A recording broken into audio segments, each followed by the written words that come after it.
Hello beautiful people, you're most welcome to my channel. If you're new, please consider subscribing, and to all my return subscribers, thank you for always watching my videos. I love you. So guys, in today's video we're gonna make ponytail, the ponytail, and these are the things we need: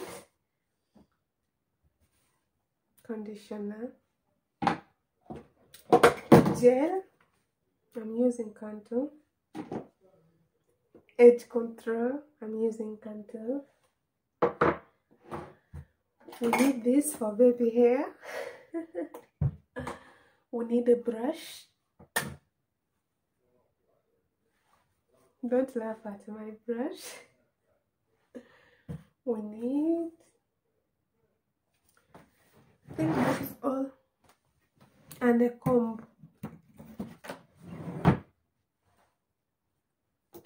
Hair tie and our ponytail hair. I got this from Shein, whatever. Keep watching guys, you see the end results.